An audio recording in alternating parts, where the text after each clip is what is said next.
On a pour la première fois de l'histoire des frères Poulain, messieurs, dames. C'est incroyable. Ouais, c'est dingue. Moi, mon ressenti de Prusa fanboy, c'est que j'ai un peu le cul entre deux chaises. Dans cet atelier, il y a beaucoup de choses. Il y a des choses qu'on fabrique, il y a des choses qu'on achète, il y a des choses qu'on s'offre, et il y en a beaucoup qui n'ont pas forcément d'attache émotionnelle. Par contre, il y a une chose dans cet atelier qui est essentielle parce que c'est la base de tout, et là, il y a une grosse attache émotionnelle. La première imprimante 3D que j'ai offert à Artus quand il avait une vingtaine d'années pour son anniversaire, c'est une Prusa i3, on va dire i2 rework chelou, refaite un peu par un autre.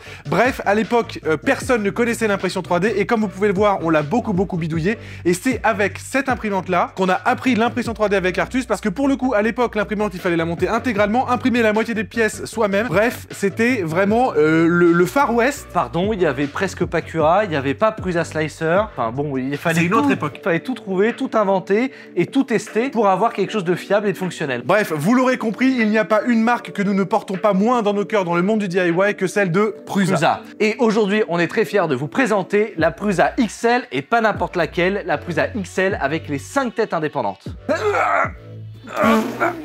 Elle est énorme. Ah bah là, tu m'étonnes, c'est clairement autre chose. On avait un petit plateau de 20 par 20. Là, on commence à taper sur des valeurs de taille qui sont un tout petit peu plus importantes. Bonjour. Bonjour. Ceci est une Prusa XL 5 couleurs. Tout à fait, elle sert aussi d'ascenseur de ce que je vois. Bah, si appuie là. Arrête. Non mais, Baptiste. Arrête. Non. Arrête. Non. Arrête. Oh. Bon, ça suffit. Look here, pull, leave the top. Ah. Oh. Satisfaisance. Ok, lift the top. Oh. C'est un monstre, c'est un monstre. Alors bon, je me permets de vous préciser toujours, comme d'habitude, les conditions de cet unboxing et de ce test que nous allons traverser ensemble. On vous garantit d'être le plus neutre possible, exactement comme on l'avait été à l'époque avec le test de la Prusa Mini et encore avant de la Prusa i3 MK3. Parce que vous le voyez bien, on a quand même quelques affinités avec la marque. La machine, elle nous a été envoyée par Prusa et on est en contact avec le représentant en France pour Prusa. Donc au moins, vous savez sur quoi on se base pour la suite de ce test. On en profite pour remercier Théo. Merci pour ce bel envoi. Cette Prusa, elle a deux particularités. La première, elle est dans son nom, c'est la Prusa XL. Donc elle va nous permettre d'imprimer beaucoup plus grand. Et elle va nous permettre aussi de manger beaucoup plus de bonbons. Et la deuxième particularité qu'on vous a dit dans l'intro, c'est qu'elle est multi-extrudeur. Alors attention, elle est multicouleur, certes, mais en multi-extrusion. C'est qu'il y a 5 buses indépendantes qui vont pouvoir être interchangées, interchangeables, qui vont recevoir différents types de filaments, différents types de couleurs, et donc on va vraiment avoir les possibilités qui sont encore plus accrues. Parce que vous l'aurez compris, avoir plusieurs têtes, etc., c'est pas du tout la même approche, et donc ça coûte beaucoup plus cher, ce qui veut dire que l'imprimante elle-même a un vrai coût. Là, on est sur du modèle très haut de gamme. On va de 2000 à environ 4000 € en fonction des modèles semi-assemblés, pas assemblés, tout équipé ou pas. Donc voilà, vous êtes maintenant au carré sur le prix. On peut continuer le test. Est-ce que c'est fiable? Est-ce que c'est intéressant? C'est à nous de le découvrir avec ce test de la Prusa XL. La vidéo d'aujourd'hui est en collaboration commerciale avec Incogni. Je sais pas si vous le savez, si vous avez déjà été sensibilisé à ça, mais nos données personnelles sont constamment sous la menace des courtiers en données. Et Incogni se présente vraiment comme un rempart pour protéger notre vie privée. Un peu comme le garde du corps de ta data, quoi. Parce que les gens, tu sais, ils vont sur internet, ils payent rien, et ils se disent ah bah tiens, c'est gratuit, c'est cool. Si vous payez rien, c'est que derrière il y a un échange avec vos données de navigation, et ces données de navigation, elles sont privées. Des antécédents professionnels à vos habitudes d'achat en passant par votre adresse IP, vos coordonnées financières et bien plus, ça semble pas vraiment palpable et pourtant c'est vraiment réel. Chaque information non protégée est une opportunité pour les fraudeurs et les usurpateurs d'identité. Et j'imagine même pas ce qu'on peut faire en recroisant tout ça avec un peu d'IA. Moi je suis toujours ultra surpris par exemple, alors que j'étais même pas encore inscrit sur LinkedIn, des mails que je recevais en mode vous connaissez Catherine Barthélémy, que vous avez connue en CE2 et qui est maintenant DRH chez KFC, et bah ça c'est les données qui s'échangent entre data brokers. Et d'ailleurs il y a une augmentation de près de 41,5% du nombre de victimes de fuite de données par rapport à 2021 en 2022. Donc il est plus crucial que jamais de prendre des mesures de sécurité pour protéger ces informations. Mais ça tombe bien, parce que c'est ce que fait Incogni, monsieur Poulain. Et oui, parce qu'il s'occupe de tout, et ce de manière automatique. En fait, déjà, si vous deviez le faire vous-même, vous devriez le répéter chaque mois, parce que les données, elles continuent à être aspirées, et elles continuent à être envoyées à d'autres organismes, etc. Incogni fait une veille. Voilà, il continue, c'est un peu le garde du corps. Toi, t'arrives en boîte, et il fait... Les datas? Non, non, non. Et du coup, si jamais il voit que t'as des datas dans tes poches, il retrouve ton adresse, il vient frapper à ta porte, il frappe et il fait les datas? Non, non, non. Donc Incogni, c'est quoi? C'est avoir une veille constante de ses données sur Internet, avoir une suppression automatique de ces données chez les data brokers. Si ça vous intéresse, n'hésitez pas à aller voir tous les liens dans la description. On vous a concocté un petit lien de réduction. 60%, hein, ça se refuse pas. 60%? Oui. C'est vraiment pas mal. J'utilise à titre personnel Incogni et je suis C'est vrai. vraiment content de leur service. Vous avez 30 jours pour tester le service et bénéficier d'une garantie de remboursement intégrale si vous n'êtes pas satisfait. J'ai envie de dire, allez-y, satisfait ou remboursé, vaut mieux toujours tester. Bah oui, vous verrez au moins l'ampleur de la quantité de données que vous avez laissées derrière vous sur toutes ces années. Merci Incogni, les liens dans la description, la suite de la vidéo. C'est parti. Je ne mange ces bonbons que quand on... Ça sent plus apte. Ça sent ma jeunesse et l'impression 3D. Je suis trop content.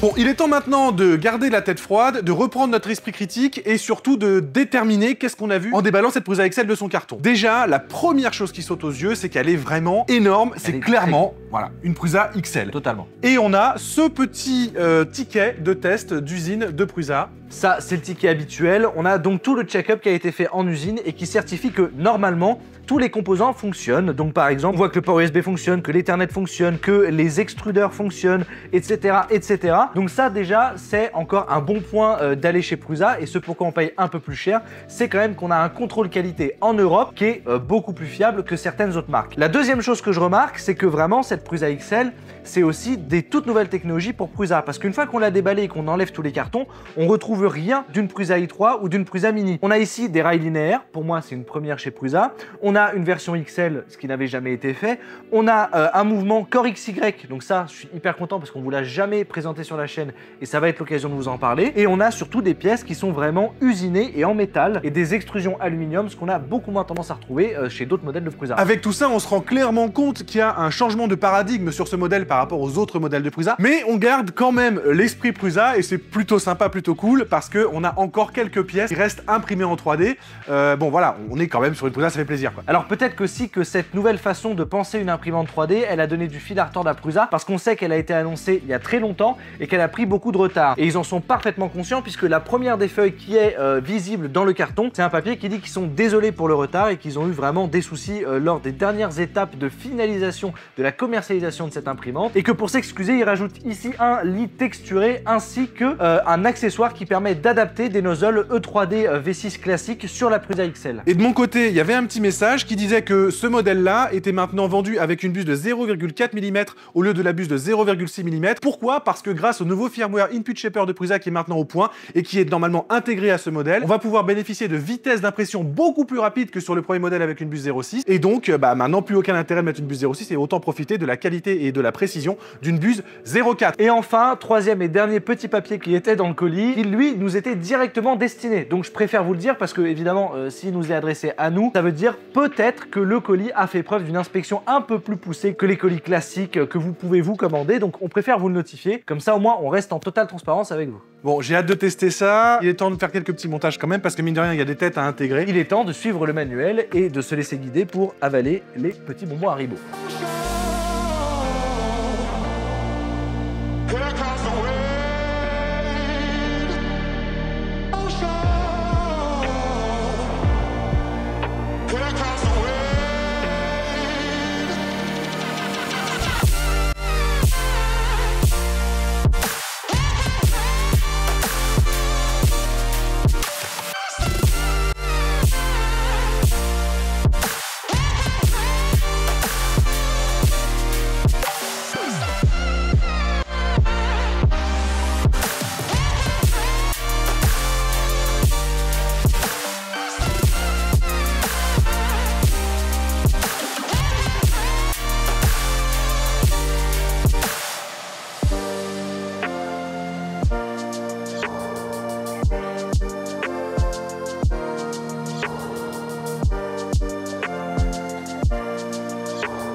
Bon, on vient d'appuyer sur étape suivante et ça nous met maintenant sur l'écran de l'ordinateur première mise en route. Donc on profite de ce point important pour faire un topo tous ensemble. Alors déjà, la première chose à dire, c'est qu'on s'est trompé, le manuel d'impression n'est pas le manuel d'assemblage. Et le manuel d'assemblage, lui, il est sur le site internet de Prusa. Alors c'est pas bien grave parce que bon, c'est quand même un avantage, puisqu'effectivement c'est plus écologique, entre guillemets, d'avoir un manuel sur internet plutôt qu'un manuel papier, mais c'est pas forcément ce qu'il y a de plus pratique non plus. Donc on se retrouve avec un manuel sur internet. Seulement, la traduction en français du manuel d'assemblage, elle est pas parfaite. Vous me direz, tout ça, honnêtement, c'est pas bien grave, on monte la Prusa sans problème. Même si vous êtes débutant, avec un petit peu de jugeote, ça posera pas de soucis. C'était relativement simple et ça nous a pris une demi-heure. Donc quel est le ressenti maintenant global une fois que c'est monté? C'est très très beau, c'est ultra impressionnant. Je sais que Baptiste n'est pas tout à fait d'accord avec moi sur ce point-là, c'est que pour l'instant, moi mon ressenti de Prusa fanboy, c'est que j'ai un peu le cul entre deux chaises. Je me dis, ah c'est DIY, on a tout monté nous-mêmes, mais en même temps il y a un côté ultra rigide professionnel. Donc je suis un peu...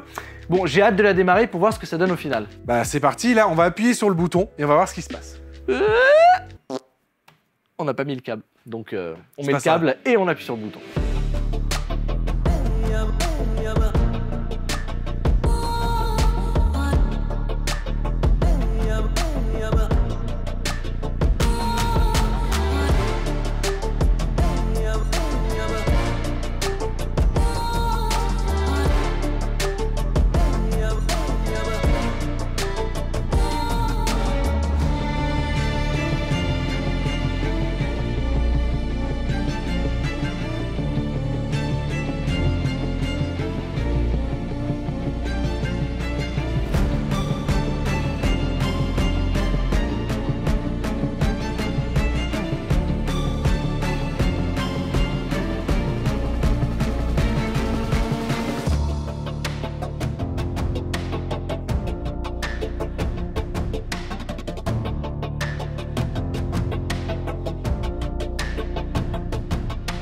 C'est parti pour mon kiki c'est pas... Bon, on va pas vous le cacher, ça fait maintenant 2 semaines qu'on s'amuse avec la Prusa parce qu'on s'est vite rendu compte après les premières étapes de calibration que tout allait être un petit peu plus long. Là, tout est multiplié par 5 parce qu'évidemment on a 5 extrudeurs, mais en plus on a des étapes supplémentaires pour par exemple calibrer les différences entre chaque tête. Pour ça, on va mettre un petit écrou au milieu du plateau et là l'étape elle est relativement longue. Il vient tester chaque tête une à une sur toutes les coordonnées pour être sûr que ensuite lors des impressions tout soit bien aligné. Quand on dit que c'est long, évidemment, on pourrait penser que c'est 3 jours. Non, on parle là d'une heure ou deux. Hein. Sauf qu'il était 22 heures. Voilà. Donc pour ce qui est de la calibration, c'est vraiment pas un process tout automatisé. Oui. Il faut enlever chaque extrudeur de manière indépendante, dévisser les petites vis, déplacer la tête manuellement, clipser manuellement. Il y a ici aussi la petite languette à régler pour enlever les petits pâtés sur le nez, pour le boucher lorsqu'il est en position parking, etc. Bref, tout ça, encore une fois, faut le répéter 5 fois. Et le bon mot, je dirais, c'est quand même fastidieux. Oui, c'est vrai, t'as raison, c'est le bon terme. C'est-à-dire qu'on profite des semi-automatismes de l'imprimante qui nous indiquent que là, il y a une erreur, donc on sait où aller. Malgré tout, malgré ces semi-automatismes, on a quand même dû répéter les étapes de calibration parce qu'on ne sait pas pourquoi il y a eu une erreur. Il a fallu tout recommencer et après ça s'est mis à marcher. Donc on a imprimé la petite plaque Prusa qui s'est extrêmement bien déroulée avec le multicouleur, mais on s'est arrêté là, on a dit ok ça marche, qu'est-ce qu'on peut faire? On est quand même sur une imprimante hyper haut de gamme qui coûte très cher avec 5 couleurs, multimatériaux, bref le top du top. C'est censé marcher tout de suite. Donc on a réfléchi à ce qu'on pouvait lui mettre immédiatement dans la tronche, hein, vulgairement, pour voir si elle allait tenir le coup dès sa première impression. La pièce à laquelle on a pensé, c'est tout simplement une pièce multicouleur qu'on a déjà imprimée auparavant sur les Bambu Lab, puisqu'elles sont elles aussi multicouleurs, et c'est le Spider-Man.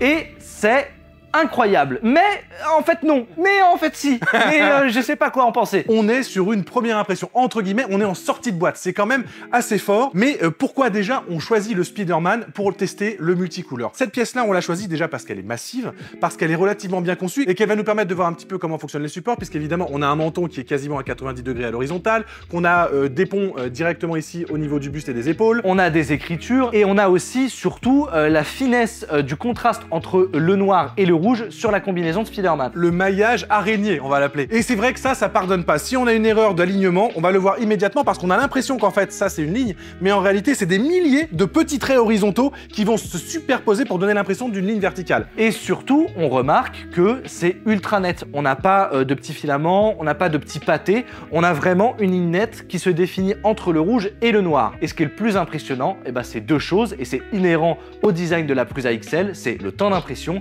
et les déchets sur le changement de filament. Et oui, parce que le changement de filament, là, on avait cette petite tour-là qui est extrêmement légère, qui fait moins de 100 grammes. C'est pas loin d'un vase mode. Oui, complètement. Ceci étant dit, vous l'avez vu sur le timelapse, il y a eu quand même un défaut sur la Prusa. Même si elle a su reprendre l'impression, la tour, elle s'est effondrée et ça a causé des soucis. Donc, même si on a une pièce qui est complète, vous allez le voir sur les gros plans, elle n'est pas parfaite. Et ceci est ajouté au fait que la tour qu'on a là, on peut la supprimer. Elle n'est pas là pour purger les têtes, elle est là uniquement pour éviter de déposer éventuellement un petit pâté lorsque la tête reprend là où elle est partie. Je vous rappelle que le dernier test qu'on a fait avec ce buste-là sur une autre imprimante, il nous a fallu plus de 2, voire plus de 3 kilos de PLA à cause des déchets. Là, on est à moins d'1 kilo, donc déjà, c'est beaucoup plus économique, beaucoup plus écologique. De toute façon, en général, l'usage de la tour est même indiqué dans Prusa Slicer. Il recommande de l'activer ou non pour certaines pièces. C'est aussi en fonction du remplissage qu'il peut y avoir dans la pièce, puisqu'évidemment, on peut remplir avec une couleur, avec une autre, ça peut nettoyer la tête lors du remplissage, etc. On a durée d'impression 1 jour et 13 heures, comparé aux plusieurs jours que ça nous avait pris sur le précédente impression qu'on avait fait, et c'était sur une Bambulab. Bambulab qui est censée être une imprimante ultra rapide. On vous a aussi repris ce buste-là pour qu'on puisse les comparer. D'ailleurs, c'est pas parce qu'elle est ultra rapide, la Bambulab, qu'en fait, elle est ultra rapide dans son changement de couleur. Parce que tout l'intérêt de la Prusa XL, je sais qu'on le répète beaucoup, mais c'est vraiment la force de cette imprimante, c'est d'avoir constamment l'extrudeur, la tête, de prête pour imprimer. Alors que sur la Bambulab, vous devez mettre en parking la tête, nettoyer, retirer le filament, remettre du filament, purger, imprimer dans la tour de purge et vous remettre à imprimer. Et ça, votre imprimante, elle a beau être extrêmement rapide, c'est un temps de dingue perdu à chaque couche de chaque couleur. C'est pour ça qu'il a fallu plusieurs jours à la Bambulab et qu'elle a surtout fait plus de 2 kilos de déchets. Et en définitive, malgré toutes les impressions qu'on a fait après ce Spider-Man, ça reste cette pièce-là qui, pour moi, guide mon impression globale de la Prusa XL qu'on vous donnera en conclusion. Par contre, c'est important de préciser, même si comme ça, quand on les regarde de près, on peut déjà faire des comparaisons, que les deux pièces n'ont pas le même filament, elles n'ont pas la même version de Prusa Slicer parce qu'il y en a une qui a déjà 2 ans, et aussi le profil de tranchage n'est pas tout à fait le même puisqu'on n'a pas exactement les mêmes hauteurs de couche,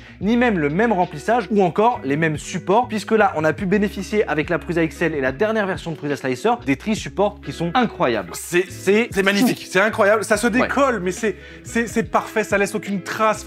On est enfin arrivé aujourd'hui à quand on a une imprimante bien calibrée, évidemment, si vous avez une imprimante mal calibrée, ça fera toujours de la merde et ça va se fusionner, mais quand vous avez une bonne imprimante bien calibrée, à quelque chose qui est formidable, qui est hyper pratique. Et alors là, je sais pas si vous le voyez vous à la caméra, mais là très clairement on a du violet alors qu'on n'a pas du tout de filament violet présent dans la Prusa XL. C'est tout simplement parce que par effet d'optique, en fait, comme on a un changement de tête avec un changement de couleur, chaque couche est donc différente. On a une couche de bleu, ça change de tête, une couche de rouge, etc. Si vous regardez de près, vous allez voir qu'il y a une ligne rouge, une ligne bleue, une ligne rouge, une ligne bleue. Et donc là, on a potentiellement en fait une imprimante qui permet d'imprimer beaucoup plus de couleurs que celles qui ne sont présentes en PLA dans la machine. Merci le mélange optique, on va dire.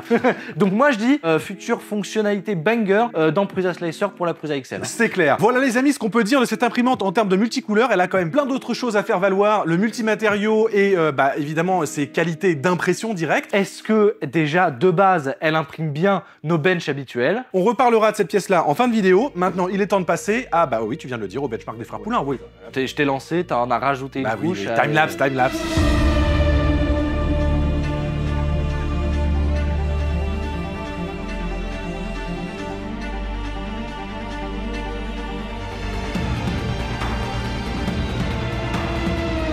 Bon bah ça me rassure, pouvoir tester une imprimante aussi chère en 2024, ça permet quand même de bénéficier de nouvelles technologies, de nouveaux profils d'impression, de la connaissance généralisée de tout ce qu'on a fait avant. Et donc je peux vous le dire sereinement, en toute quiétude, oui. C'est le meilleur 3D printer test qu'on ait eu jusque là. Oui. Évidemment il a des défauts, mais en plein de points, oui. C'est le meilleur. On peut vous l'annoncer tout de suite, déjà c'est pas juste 2 tests avec 2 filaments différents. C'est vraiment 2 tests avec 2 extrudeurs différents, puisque forcément c'est important de savoir si on va avoir des variations entre les différentes têtes de l'imprimante. C'est pas le cas. Du moins, c'est pas le cas entre l'extrudeur 1 et l'extrudeur 2. On a vraiment les mêmes pièces à une seule différence près, c'est que juste ici, en dessous de l'overhang, on a un petit pâté. Les deux pièces se ressemblent trait pour trait, ou j'ai envie de dire couche pour couche. Certes. Alors ça a autant à voir avec l'imprimante qu'avec le slicer, puisque on a utilisé l'algorithme, le nouvel algorithme par défaut qui est Arachné, qui permet justement d'avoir des impressions aussi fines, mais ça n'en reste pas moins impressionnant. On voit chaque écriture 10 mm, 20 mm, bridging test, etc.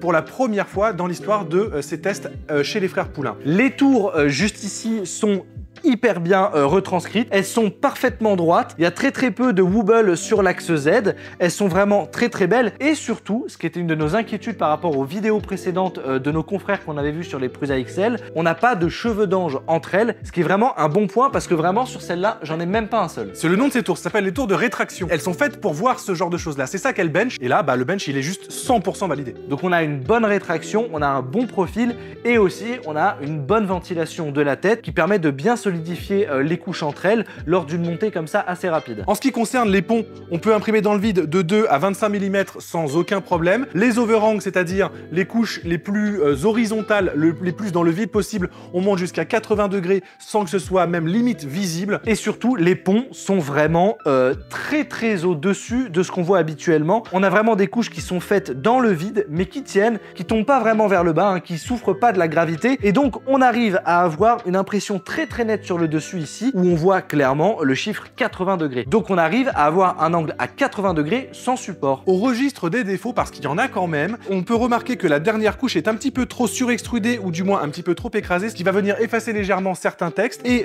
au niveau du ghosting, c'est quand vous commencez à voir les lettres qui se répètent chacune les unes derrière les autres, on peut remarquer qu'on en a peu, mais je pense qu'on en a quand même un petit peu plus qu'avec certaines machines qui intègrent Klipper pour l'annulation des vibrations. Et t'as raison de parler de Klipper, parce que là, c'est important de le préciser, on a suivi les dernières recommandations de Prusa, ce qui n'était pas le cas au début où cette imprimante est sortie, c'est-à-dire utiliser le firmware Input Shaper. C'est un firmware qui permet d'imprimer beaucoup plus vite qu'en temps normal, sans normalement détériorer la qualité des impressions. Donc normalement, plus on imprime vite, plus on met de tension sur les courroies, plus on inflige des vibrations à toute la machine, et c'est là qu'on doit avoir du ghosting. Donc c'est quand même un ghosting qui est très maîtrisé, oui, sachant qu'on utilise un profil d'impression très rapide. C'est pas aussi rapide que certaines imprimantes du marché qui sont moins chères que la Prusa XL, mais on gagne beaucoup en vitesse par rapport au firmware classique. Bon alors, les tests synthétiques comme ça, c'est génial parce que ça nous permet de nous rendre compte assez facilement de plein de choses, mais les impressions en conditions réelles, en vie réelle, c'est toujours un petit peu différent, on voit pas forcément les mêmes choses, et donc on a aussi deux autres benches qu'on utilise avec Artus, et notamment le vase qu'on imprime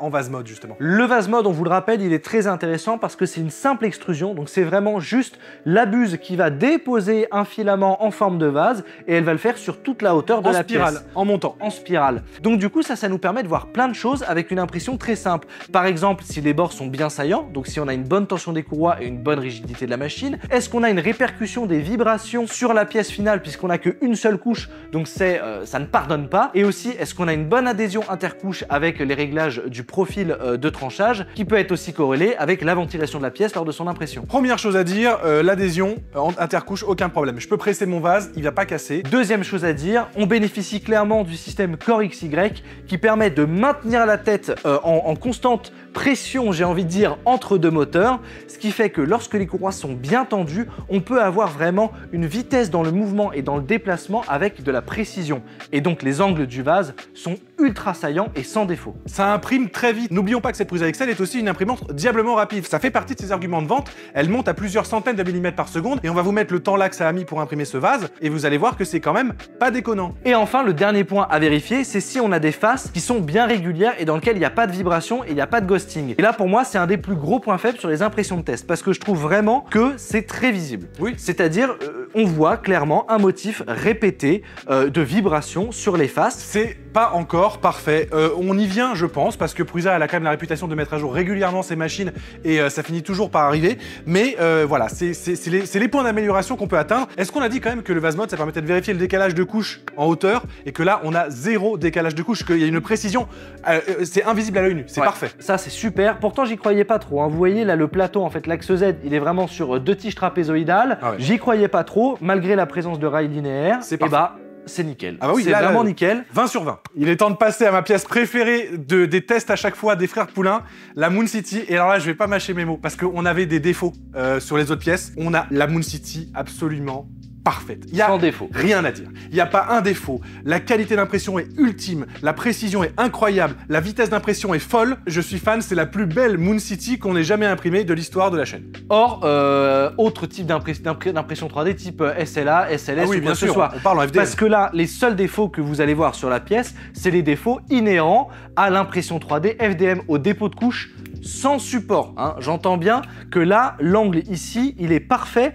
alors qu'il n'y a pas de support. C'est dans le vide, les gars, ça imprime dans le vide. Le haut de la Moon, elle est quasiment à 90 degrés d'angle à l'horizontale et Voilà. ça marche. On n'a aucun cheveu d'ange, toutes les tours sont parfaitement imprimées, elles sont solides, la pièce respire la solidité. Quand on regarde comme ça de près, évidemment, on voit pas l'aspect vibration, etc. qu'on pouvait avoir sur le vase, puisque là, c'est une pièce qui déjà a des irrégularités. On est sur une pièce un peu décorative, une pièce de vie, donc forcément, c'est beaucoup moins sujet aux défauts qu'on peut avoir sur les pièces de bench. Oui, c'est de la vie réelle, là. Enfin, Là, on a une pièce que je trouve parfaite. puis on n'oublie pas, c'est imprimé très très vite, beaucoup plus vite que elle est dans le top 3 des imprimantes les plus rapides qu'on ait testées. Par contre, on s'entend, hein, on est sur du filament pailleté, donc ça aide à faire des belles pièces, ça aide un petit peu à gommer certains défauts qui pourraient apparaître. N'empêche que pailleté ou pas, encore une fois, Oui. là, l'overhang, il est incroyable. Dans le cadre de ce test, d'ailleurs, de manière générale, toutes les pièces ont été imprimées avec du Prusament, qui est le filament haut de gamme de chez Prusa, sauf pour le Spider-Man, qui lui a eu une partie de son filament qui était du filament entrée de gamme de chez Wanao. Donc on a fait du monocouleur, ensuite on a fait du multicouleur sur 4 extrudeurs, mais qu'en est-il du multimatériau, multicouleur, d'une pièce qui s'assemble sur l'intégralité du plateau? Et on l'a fait. Voilà, des timelapses.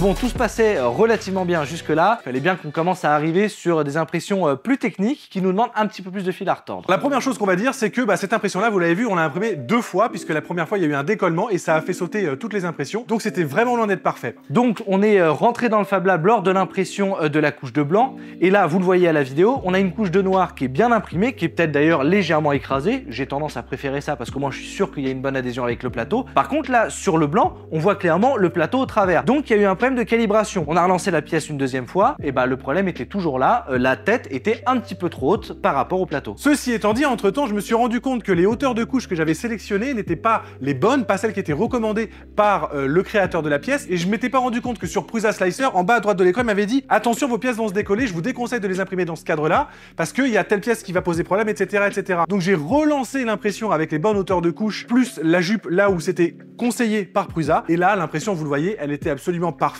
On a pu faire une impression multimatériaux, multicouleurs, massive sur un plateau complet en une seule fois. Et en une journée. Et en une journée. C'est dingue. Voilà, ça c'est fou parce que vraiment le TPU, malgré quelques petits défauts lors de l'insertion du filament parce que c'est très souple, ça imprime très bien, il y a une très bonne adhésion et ça nous a permis de faire une boîte tout en un comme celle-ci. Alors je me suis trompé, j'ai pas pris celle avec le logo, donc il y a eu une impression avec un logo et l'autre sans le logo. Au montage, tout s'est merveilleusement bien placé, il y a eu aucun problème, la qualité d'impression est formidable, le plateau texturé perlé fait extrêmement bien son travail, on ne voit pas que c'est une impression 3D, ça donne une texture super agréable, et à l'intérieur, comme vous pouvez le voir, la pièce en elle-même est super fun. On a tous les outils de notre Prusa qui sont dedans, avec le petit plateau amovible pour mettre en dessous d'autres pièces, et surtout, ce petit joint rouge qui est imprimé en TPU 40D, qui est un des TPU les plus difficiles à imprimer, parce que c'est un élastique le bordel. Ah ouais. Et là, ça s'est imprimé en une seule fois sans problème, même lors de la première impression. On l'a mis dedans, et il sert de joint à venir presser comme ça, ce qui fait que cette pièce-là, si je la mets sous l'eau, elle est étanche. C'est en ça qu'en fait, tester cette imprimante, c'est ultra excitant et je suis ultra hypé par le futur parce qu'on a là quelque chose qui va définir ce que va faire un peu la concurrence et ce qu'on va voir arriver dans les prochains mois et les prochaines années à venir. Et n'oublions pas que là, ce qu'on a imprimé, c'est du TPU qui ne nécessite pas la même température, les mêmes temps de pause, la même vitesse d'impression que tout le PLA qui est autour. Et c'est pour ça d'ailleurs que tu as designé cette petite pièce, pour qu'on puisse voir si on pouvait carrément, non pas imprimer séparément sur le même plateau du TPU et du PLA, mais carrément fusionner du TPU avec du PLA, et le résultat était génial. Et je suis super content parce que je me rends compte que là, avec zéro tolérance dans Fusion 360, eh ben, on voit que le TPU, il colle plutôt bien au PLA, et donc on peut commencer à penser des nouvelles pièces, comme celle-ci, où on a les deux matériaux qui s'impriment en une seule fois, en simplement 1 heure, pour pouvoir par exemple faire des pinces à sachet comme ça. Pour pouvoir montrer vraiment l'efficacité du truc, on va prendre les bonbons qui sont un peu descendus les 2 dernières semaines et voilà, vous montrer que vraiment c'est utilisable en designant ça en 2 secondes sur Fusion. Et voilà, on a refermé le sachet et on a notre petit élastique qui a été imprimé en même temps que la pince. Et ça change tout le game, les gars. On pouvait avant faire du multimatériau, on pouvait faire du multicouleur, mais là ça le fait all-in-one, tout en un, de manière ultra rapide. Et c'est ça qui est ultra intéressant. Bon, là c'était la partie ultra excitante de cette Prusa XL, mais elle n'est pas exempte de défauts, et pour ça, eh ben, c'est l'heure de la conclusion. Qu'est-ce qu'on a perçu comme défaut sur cette imprimante? Et bah pour moi, le premier point, c'est quelque chose que j'ai senti dès le déballage de cette imprimante, c'est de me dire, c'est quoi son rapport segment de marché versus son prix? C'est-à-dire qu'on a la chance d'avoir pu la recevoir, de la monter nous-mêmes, mais en la montant, j'étais en train de me dire, putain, c'est une Prusa, c'est cool, c'est DIY, c'est fait en Union Européenne, en République Tchèque, etc. Mais on tourne autour des 4000 € suivant les versions, etc. J'ai un petit peu cette dissonance en moi où je me dis, on a énormément de chance de l'avoir, de pouvoir la tester, mais qu'est-ce qu'elle m'offre par rapport à son prix et aux défauts qu'on a observés avec Baptiste? Pour moi, elle t'offre tout ce que les autres ne t'offrent pas. Voilà. Et ça n'a pas de prix. Si tu as les moyens de le faire, elle t'offre quelque chose que personne d'autre ne t'offre à l'heure actuelle. Ce sont les seuls à te le proposer. Et deuxième chose, en fait, Prusa a toujours fait ça et ça l'a pas empêché d'être le numéro 1 dans de nombreux cas. Je pense ni plus ni moins à la Prusa MK3 qui à l'époque valait quand même 900 €, alors qu'on avait une Ender 3 qui, en termes de qualité, était pas très différente et qui valait 150. Typiquement, vu qu'on est sur quelque chose de beaucoup plus haut de gamme qu'une MK3, on a globalement un même écart de prix que ce qu'on va retrouver sur d'autres modèles qui proposeraient des prestations à peu près rapprochant. Alors, je suis d'accord avec toi, mais ça, c'est parce qu'on a une Prusa XL qui maintenant existe depuis près d'1 an.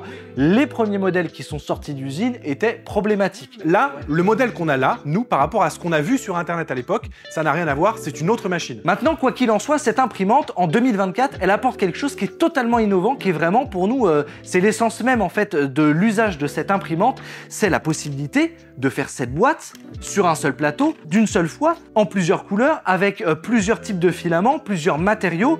Enfin, en moins d'une journée. En moins d'une journée, incroyable. Il est temps donc de parler de ce buste de Spider-Man qui n'est vraiment pas parfait. Alors, on a ce fameux décalage parce que n'oublions pas qu'on a cette tour qui s'est décollée. Le buste qu'on a imprimé il y a maintenant près de 2 ans, avec une imprimante moins chère, et ben il est globalement, alors c'est pas ultra flagrant, mais il est globalement de meilleure qualité que celui de la Prusa. Donc, ce qu'on aimerait faire quand même, c'est réimprimer ce Spider-Man maintenant. On le mettra sur Instagram, donc n'hésitez pas à nous suivre sur Instagram si on le fait, pour pouvoir mieux se rendre compte un peu de cette qualité. Et donc pour conclure, c'est pas si facile que ça de juger cette Prusa XL, parce qu'elle permet vraiment de faire des pièces qui sont cool parce que c'est innovant, mais c'est pas ultra concluant, on n'est pas... C'est pas le numéro 1, mais c'est pas la qualité numéro 1. Voilà, c'est pas magnifique, on a fait mieux avec d'autres, mais par contre, c'est aussi la seule qui permet de faire des pièces comme celle-là. Qui sont absolument, pour le coup, numéro 1 sans hésiter et qui sont magnifiques. Ouais. Et alors celle-là, n'en parlons pas. Ah bah. Ça, c'est la plus belle qu'on ait jamais faite. Voilà les amis, c'est la Prusa XL. On espère que ce technotest vous aura plu. N'oubliez pas d'être tous bienveillants les uns envers les autres. Rendez-vous sur Instagram. Explosez les commentaires si vous voulez voir une deuxième vidéo où on va un petit peu plus en détail sur ce qu'on peut faire avec la Prusa XL. J'ai envie de te prendre au dépourvu. Tu dois répondre comme ça, one shot, d'accord? Est-ce que cette machine-là, on va s'en resservir sur la chaîne? Est-ce qu'elle est suffisamment bien pour qu'on s'en resserve?